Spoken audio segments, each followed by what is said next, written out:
Hello കൂട്ടുകാരെ, fundamental approach to writing എന്ന പാഠഭാഗമാണ് ആരംഭിക്കുന്നത്. എഴുത്തുമായി ബന്ധപ്പെട്ടുള്ള ഫണ്ടമെന്റൽ അപ്രോച്ച്, മൗലികമായ സമീപനം, എങ്ങനെയാണ് എഴുത്തിനെ സമീപിക്കേണ്ടത്, എഴുത്തിൻ്റെ പ്രാധാന്യം, എഴുത്തുമായി ബന്ധപ്പെട്ടുള്ള പ്രധാനപ്പെട്ട ഘടകങ്ങൾ, ആസ്പെക്ട്സ്, എലമെന്റ്സ്, അതോടുകൂടെ ഒരു വിഷയം അല്ലെങ്കിൽ ഒരു മാറ്റർ എഴുതാൻ തയ്യാറാകുമ്പോൾ എന്തൊക്കെ കാര്യങ്ങളാണ് ശ്രദ്ധിക്കേണ്ടത്, അതിൻ്റെ പ്രൊസീജിയേഴ്സ് എന്തൊക്കെയാണ് തുടങ്ങിയ വിഷയങ്ങളാണ് ഈ പാഠഭാഗത്ത് നമ്മൾ പഠിക്കുന്നത്. നാം നേരത്തെ മനസ്സിലാക്കിയതുപോലെ എഴുത്ത് എന്നത് പ്രധാനപ്പെട്ട 4 കഴിവുകളിൽപ്പെട്ട ഒന്നാണ്. Listening, speaking, reading and writing. പ്രധാനപ്പെട്ട 4 എബിലിറ്റീസ് ഉണ്ട്. ശ്രദ്ധിക്കുക, സംസാരിക്കുക, വായിക്കുക, എഴുതുക. അതിൽ 4ാമത്തേതാണ് റൈറ്റിംഗ് എന്നത്.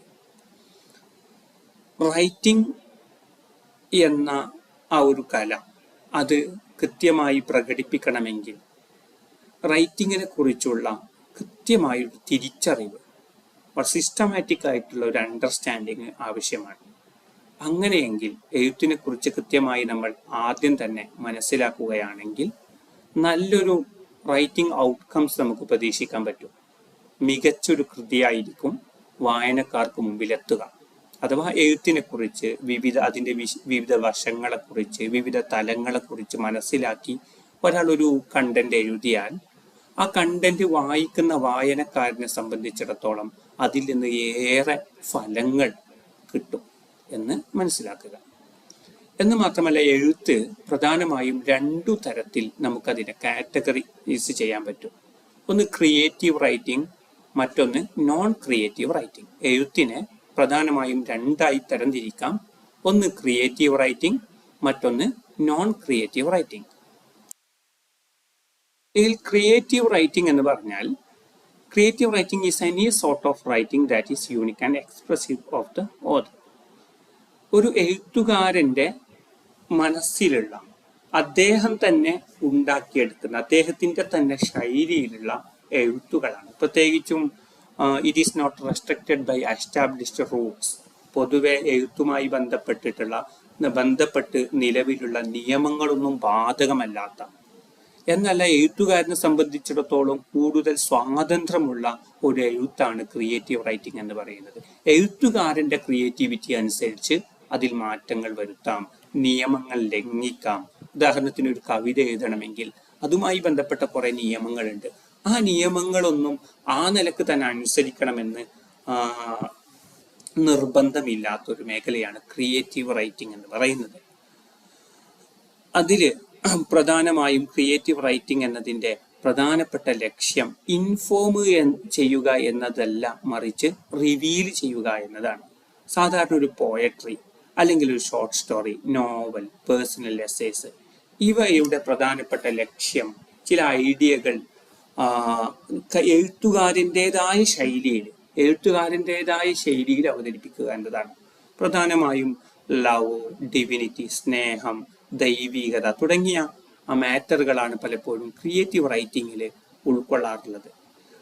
അതേസമയം നോൺ ക്രിയേറ്റീവ് റൈറ്റിംഗ് എന്ന് പറയുന്നത് ചില വിവരങ്ങൾ അറിയിച്ചു കൊടുക്കുക, പഠിപ്പിച്ചു കൊടുക്കുക, വിവരങ്ങളുടെ കൈമാറ്റമാണ് പലപ്പോഴും നോൺ ക്രിയേറ്റീവ് റൈറ്റിങ്ങിൻ്റെ കണ്ടന്റായി വരാറുള്ളത്. അതിൻ്റെ പ്രധാനപ്പെട്ട പേർപ്പസ് എന്ന് പറയുന്നത് വായനക്കാരൻ്റെ വിവരം വർദ്ധിപ്പിക്കുക, നോളജ് വർദ്ധിപ്പിക്കുക എന്നതാണ് പ്രധാനമായും നോൺ ക്രിയേറ്റീവ് റൈറ്റിങ്ങിൻ്റെ ലക്ഷ്യമായി കടന്നു വരാറുള്ളത്. പലപ്പോഴും പുസ്തകങ്ങൾ വായിക്കുക, ചരിത്രം എഴുതുക, മതപുസ്തകങ്ങൾ വായിക്കുക, അല്ലെങ്കിൽ മതപരമായ പുസ്തകങ്ങൾ എഴുതുക, ശാസ്ത്രീയ വിഷയങ്ങൾ പറയുന്ന പുസ്തകങ്ങൾ എഴുതുക, ഇതൊക്കെ നോൺ ക്രിയേറ്റീവ് റൈറ്റിംഗ് ആണ്. നമ്മൾ സയൻസുമായി ബന്ധപ്പെട്ട ഒരു കണ്ടന്റ് ഒരു പത്രത്തിൽ ഒരു കുറിപ്പായി കൊടുക്കുന്നു, അതൊരു നോൺ ക്രിയേറ്റീവ് റൈറ്റിംഗ് ആണ് എന്നുകൂടി മനസ്സിലാക്കുക. ഇനി പ്രധാനമായും ഒരു എഴുത്തിന് 4 ഘടകങ്ങളുണ്ട്, 4 ആസ്പെക്ട്സുകളുണ്ട്. എഴുത്തിൻ്റെ പ്രധാനപ്പെട്ട 4 ഘടകങ്ങളിലൊന്ന് കണ്ടന്റാണ് പ്രധാനപ്പെട്ട 4 ആസ്പെക്റ്റുകളിൽ ഒന്ന്. കണ്ടന്റ് എന്ന് പറഞ്ഞാൽ it is the essence of the writing process. എഴുത്ത് എന്ന പ്രക്രിയയുടെ എസെൻസ് എന്ന് പറയുന്നത്, അല്ലെങ്കിൽ അതിൻ്റെ ഏറ്റവും അടിസ്ഥാനപരമായ ഘടകം എന്ന് പറയുന്നത് അതിൻ്റെ ഉള്ളടക്കമാണ്. എന്തിനെ കുറിച്ചാണ് എഴുതുന്നത് എന്നത് പ്രധാനമാണ്. അപ്പൊ എഴുത്തിന്റെ പ്രധാനപ്പെട്ട 4 ആസ്പെക്ട്സുകളിൽ ഒന്നാമത്തത് കോണ്ടന്റ് ആണ് എന്ന് മനസ്സിലാക്കുക. കോണ്ടന്റ് എന്ന് പറഞ്ഞാൽ എന്താണ്? അതിൻ്റെ ഉള്ളടക്കം എന്ന് നമുക്ക് പറയാം. അപ്പോൾ സാധാരണഗതിയിൽ കണ്ടന്റ് എന്ന് പറയുന്നത് എഴുത്തുകാരൻ താൻ വായനക്കാർക്ക് മുന്നിൽ അവതരിപ്പിക്കാൻ ആഗ്രഹിക്കുന്ന ഒരു കണ്ടന്റ് ഉണ്ടാവുമല്ലോ, ആ ഒരു കാര്യം താൻ നേരത്തെ തന്നെ നേടിയെടുത്ത ഓൾറെഡി തൻ്റെ ചുറ്റുവട്ടങ്ങളുമായുള്ള ഇടപെടലുകളിൽ നിന്ന്, തൻ്റെ മുൻ എക്സ്പീരിയൻസുകളിൽ നിന്ന്, അനുഭവങ്ങളിൽ നിന്നൊക്കെ നേടിയെടുത്ത വിവരങ്ങൾ വെച്ചുകൊണ്ട്, ശൈലികൾ വെച്ചുകൊണ്ട് താൻ ഓഡിയൻസിന് മുന്നിൽ അല്ലെങ്കിൽ വായനക്കാരുടെ മുന്നിൽ പറയാൻ ആഗ്രഹിക്കുന്ന, അവതരിപ്പിക്കാൻ ആഗ്രഹിക്കുന്ന വിഷയങ്ങളെ ഏതു രീതിയിൽ അവതരിപ്പിക്കുന്നു, ഏതാണ് ആ വിഷയങ്ങൾ എന്നതാണ് ആ കണ്ടന്റ് കൊണ്ട് ഉദ്ദേശിക്കുന്നത് എന്ന് പുറത്തു വെക്കുക. ഇനി ഒരു കണ്ടന്റ് ഉണ്ടാകും. ആ കണ്ടന്റ് തന്നെ അവതരിപ്പിക്കാൻ ഒരു ഫോം വേണം. ഫോം മീൻസ് ഏത് രൂപത്തിലാണ്, ഏത് പ്ലാറ്റ്ഫോം ഉപയോഗിച്ചുകൊണ്ടാണ് ഈ എഴുത്തുകാരൻ തൻ്റെ മനസ്സിലുള്ള ഐഡിയകളെയും തോട്ടുകളെയും കണ്ടന്റുകളെയും വായനക്കാർക്ക് സമർപ്പിക്കുന്നത് എന്നതാണ് ഫോം കൊണ്ട് ഉദ്ദേശിക്കുന്നത്. അഥവാ തൻ്റെ മനസ്സിലുള്ള ഐഡിയകളെ എഴുത്തുകാരൻ വായനക്കാർക്ക് മുന്നിൽ കൈമാറാൻ ആഗ്രഹിക്കുന്ന, ഉപയോഗിക്കുന്ന ആ ഒരു രൂപത്തെയാണ് ഫോം എന്ന് പറയുന്നത്. ഉദാഹരണത്തിന് സ്ക്രീൻ പ്ലേ എന്ന് പറയുന്നത് ഒരു ഫോമാണ്. സോണറ്റ്സ് എന്ന് പറയുന്നത് ഒരു ഫോമാണ്. നോവൽസ് എന്ന് പറയുന്നത് ഫോമാണ്. ഈ രൂപത്തിൽ എല്ലാത്തിനും അതിൻ്റെ ഒരുപാട് ഫോമുകൾ ഇംഗ്ലീഷിലുണ്ട്, അല്ലെങ്കിൽ എഴുത്തു മേഖലയിലുണ്ട്. അതിലേത് ഫോമാണ് തൻ്റെ വിവരങ്ങൾ വായനക്കാർക്ക് മുന്നിൽ കൈമാറാൻ വേണ്ടി ഈ ഓതർ അല്ലെങ്കിൽ റൈറ്റർ ഉപയോഗിക്കുന്നത് എന്നതാണ് ഫോം കൊണ്ട് ഉദ്ദേശിക്കുന്നത്. അപ്പോൾ ഒരു എഴുത്തുകാരന് ഈ പറയുന്ന ഏത് മേഖലകളും ഉപയോഗിച്ചുകൊണ്ട് തൻ്റെ ആശയങ്ങൾ കൈമാറാൻ പറ്റും. നോവലുകൾ ഉപയോഗിക്കാം, സോണറ്റുകൾ ഉപയോഗിക്കാം, സ്ക്രീൻ പ്ലേകൾ ഉപയോഗിക്കാം. ആ രൂപത്തിലൊക്കെ തൻ്റെ ഫീലിങ്ങുകളെയും ഇമോഷനുകളെയും അവർക്ക് ഷെയർ ചെയ്യാൻ പറ്റും. അപ്പോൾ അടുത്തത് സ്ട്രക്ചറാണ്. അടുത്ത പ്രധാനപ്പെട്ട ഘടകം സ്ട്രക്ചർ. അപ്പോൾ റൈറ്റിങ്ങിന് സ്ട്രക്ചർ ഉണ്ടായിരിക്കണം. നേരത്തെ പറഞ്ഞതുപോലെ കണ്ടന്റ് പ്രധാനമാണ്, ഫോം പ്രധാനമാണ്, അതുപോലെ സ്ട്രക്ചർ കൂടി പ്രധാനമാണ്. എന്താണ് സ്ട്രക്ചർ കൊണ്ട് ഉദ്ദേശിക്കുന്നത്? തൻ്റെ എഴുത്ത് ആശയം പ്രകടിപ്പിക്കാനുള്ള ഒരു പ്രത്യേക രീതി ഓരോ എഴുത്തുകൾക്കും അതിൻ്റെതായ. ഇപ്പോൾ ഇവിടെ നോക്കൂ, അരിസ്റ്റോട്ടിലിയൻ സ്ട്രക്ചർ, അദ്ദേഹം മുന്നോട്ട് വെച്ചൊരു ബിഗിന്നിങ്, മിഡിൽ ആൻഡ് എൻഡ്. അപ്പോൾ ഒരു കഥ എഴുതുമ്പോൾ അതിന് ആദ്യം ഒരു ബിഗിന്നിങ് വേണം, ആ വിഷയം അവതരിപ്പിച്ച് തുടങ്ങുന്ന ഒരു ഭാഗം. അതിനുശേഷം അത് പറഞ്ഞ് മിഡിലെത്തുന്നു.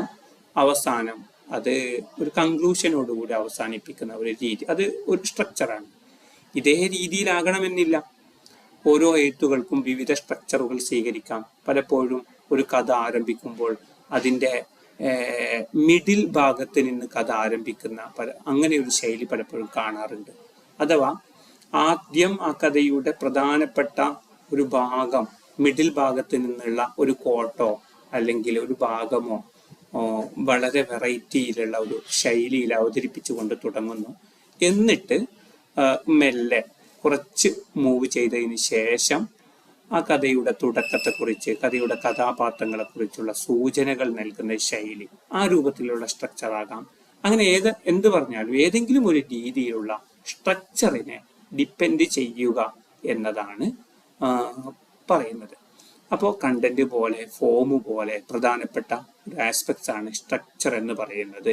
പലപ്പോഴും എഴുത്തുകാര് അവരുടെ കഴിവും അവരുടെ അനുഭവവും അവരുടെ സമർത്ഥമായ ആ മേഖലയിലുള്ള എക്സ്പീരിയൻസ് ഒക്കെ വെച്ചുകൊണ്ട് വിവിധ സ്ട്രക്ചറുകൾ ഫോളോ ചെയ്യാറുണ്ട് എന്നുകൂടി മനസ്സിലാക്കുക. ഇനി എഴുത്തിന്റെ വളരെ പ്രധാനപ്പെട്ട 4ാമത്തെ ഘടകം സ്റ്റൈലാണ്. സ്റ്റൈൽ. ഓരോ എഴുത്തുകാരനും അവരുടേതായ ഒരു എഴുത്ത് സ്റ്റൈൽ ഉണ്ടാകും.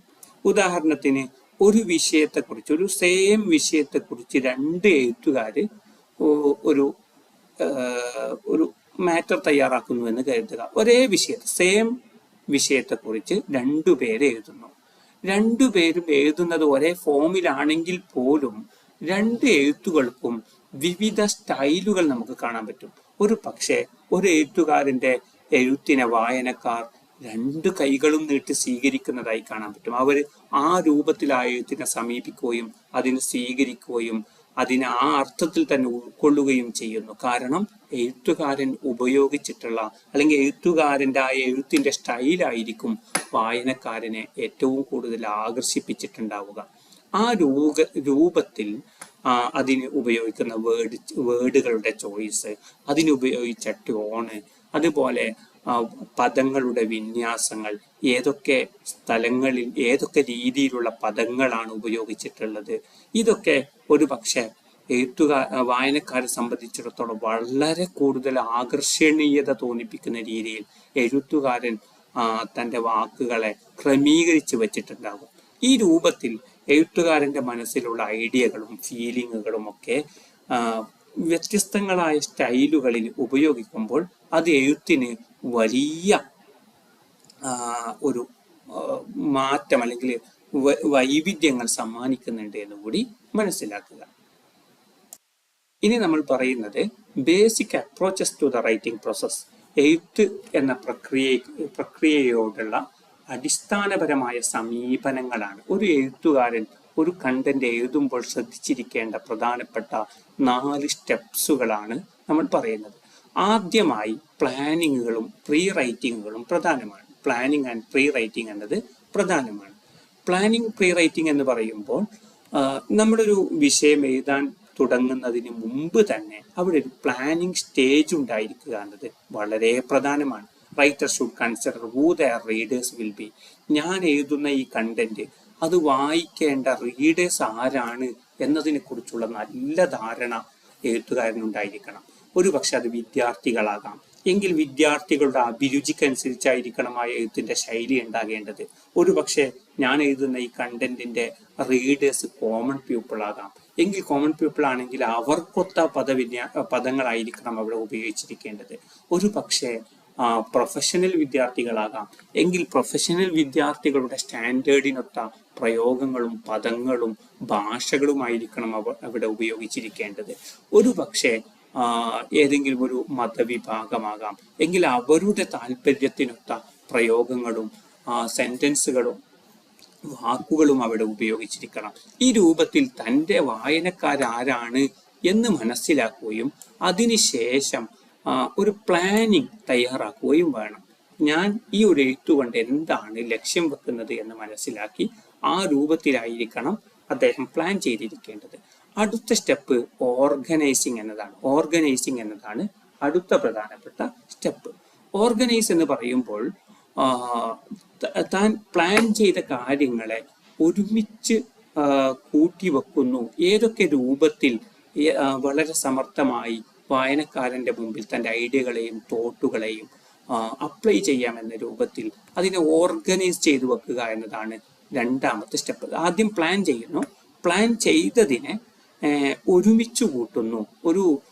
ആദ്യം എവിടെ തുടങ്ങണം, എവിടെ അവസാനിപ്പിക്കണം, എന്തൊക്കെ പോയിന്റുകൾ അതിൽ ഉൾക്കൊള്ളിക്കണം എന്നൊക്കെ ഓർഗനൈസ് ചെയ്തു വെക്കുന്നു, ക്രമീകരിച്ചു വെക്കുന്നു എന്നതാണ് രണ്ടാമത്തെ സ്റ്റെപ്പ്. അങ്ങനെ ഒരു ക്രമീകരണം കഴിഞ്ഞതിന് ശേഷം ശ്രദ്ധിക്കേണ്ടത് റൈറ്റിംഗ് ആണ്. അതിൻ്റെ ഒരു ഡ്രാഫ്റ്റ് തയ്യാറാക്കുന്നു എന്നതാണ്. ആദ്യത്തെ എഴുത്ത് എന്നതാണ് റൈറ്റിംഗ് കൊണ്ട് ഉദ്ദേശിക്കുന്നത്. താൻ പ്ലാൻ ചെയ്ത് വെച്ച, താൻ ഓർഗനൈസ് ചെയ്ത് വെച്ച ഐഡിയകളും ആശയങ്ങളും പോയിന്റുകളും എല്ലാം എഴുതി തുടങ്ങുന്നു എന്നതാണ് മൂന്നാമത്തെ സ്റ്റെപ്പ്. സാധാരണ ഒരു എഴുത്ത് അവിടെ തയ്യാറാക്കി വെക്കുന്നു. റൈറ്റിംഗ് സ്റ്റേജിൽ ഒരു ഡ്രാഫ്റ്റ് തയ്യാറാക്കുന്നു. ഈ ഒരു ഫേസിൽ, റൈറ്റിംഗിന്റെ ഈ ഒരു ഫേസിൽ റൈറ്റർ ശരിക്കും എഴുതി തുടങ്ങുകയാണ് ചെയ്യുന്നത്. താൻ നേരത്തെ തയ്യാറാക്കി വെച്ച പ്ലാനഡായ ഓർഗനൈസ്ഡ് ആയിട്ടുള്ള മാറ്ററുകൾ എഴുതുകയാണ്. എഴുതിയതിന് ശേഷം, അതാണ് ഈ സ്റ്റെപ്പ്. ഇത് കഴിഞ്ഞതിന് ശേഷം എഡിറ്റിംഗ് എന്നതാണ് അടുത്ത സ്റ്റെപ്പ്. എഡിറ്റിംഗ് ചെയ്യുന്നു. താൻ എഴുതി വെച്ച ആ ഒരു ഡ്രാഫ്റ്റഡ് കണ്ടന്റിനെ എഡിറ്റിന് വിധേയമാക്കുന്നു എന്നതാണ്. അപ്പോൾ writer should double check the grammar check ചെയ്യണം, സ്പെല്ലിംഗ് ചെക്ക് ചെയ്യണം, പങ്ക്ച്വേഷൻ ചെക്ക് ചെയ്യണം. ആ രൂപത്തിൽ ആ ഒരു കണ്ടന്റിനകത്ത് ഉൾക്കൊള്ളിച്ചിരിക്കേണ്ട പ്രധാനപ്പെട്ട ഘടകങ്ങളെല്ലാം അത് അവിടെ ചേർന്ന് വന്നിട്ടുണ്ടോ എന്നൊക്കെ കൃത്യമായി വിലയിരുത്തുകയാണ് വേണ്ടത്. അങ്ങനെ ഒരു എഡിറ്റിങ്ങിന് നമ്മൾ എഴുതിയ കണ്ടന്റിനെ വിധേയമാക്കി കഴിയുമ്പോൾ നമ്മുടെ എഴുത്തിലുള്ള ഒരുപാട് പോരായ്മകൾ നമുക്ക് മനസ്സിലാകും. ആ എല്ലാ പ്രശ്നങ്ങളെയും എല്ലാ തെറ്റുകളെയും എറേഴ്സൊക്കെ റിമൂവ് ചെയ്ത് ഒരു വളരെ പെർഫെക്റ്റ് ആയ ഒരു കണ്ടന്റ് ആക്കി നമ്മൾ അതിനെ റീപ്രൊഡ്യൂസ് ചെയ്യുന്നു, വീണ്ടും എഴുതി തയ്യാറാക്കി വെക്കുന്നു. അതാണ് നെക്സ്റ്റ് സ്റ്റെപ്പ്. അത് കഴിഞ്ഞതിന് ശേഷം നമ്മൾ ഒരു തവണ കൂടി റിവൈസ് ചെയ്യേണ്ടതുണ്ട്. ഒരിക്കൽ കൂടി അതിൻ്റെ ഏതെങ്കിലും ഭാഗത്ത് മാറ്റങ്ങൾ വരുത്തേണ്ടതുണ്ടോ എന്ന് റിവൈസ് ചെയ്യണം. അതിന് റിവൈസ് ചെയ്യാൻ വേണ്ടി നമ്മൾ തയ്യാറാക്കി വെച്ച ഈ ഒരു കണ്ടന്റിനെ നമ്മൾ ആരുടെങ്കിലും കയ്യിൽ ഏൽപ്പിക്കുമ്പോൾ അവരിൽ നിന്ന് കിട്ടുന്ന ക്രിറ്റിസിസങ്ങൾ, അവരുടെ അഭിപ്രായങ്ങൾ, അവരുടെ വിലയിരുത്തലുകൾ, അവരുടെ വിമർശനങ്ങൾ എല്ലാം കൃത്യമായി വിലയിരുത്തിയതിന് ശേഷം നമ്മൾ അതിനെ റിവൈസ് ചെയ്യാൻ തയ്യാറാവുകയാണ് വേണ്ടത്. ഈ രൂപത്തിൽ റിവൈസ് കൂടി കഴിയുമ്പോൾ നമ്മുടെ കണ്ടന്റ് വളരെ പെർഫെക്റ്റ് ആയി മാറും. അപ്പോൾ ഇത്രയും പ്രധാനപ്പെട്ട ബേസിക് സ്റ്റെപ്പുകളാണ്, അപ്രോച്ചസ് ആണ് എഴുത്ത് രീതിയുമായി ബന്ധപ്പെട്ട് ശ്രദ്ധിക്കാനുള്ളത് എന്ന് മനസ്സിലാക്കുക. Thank you.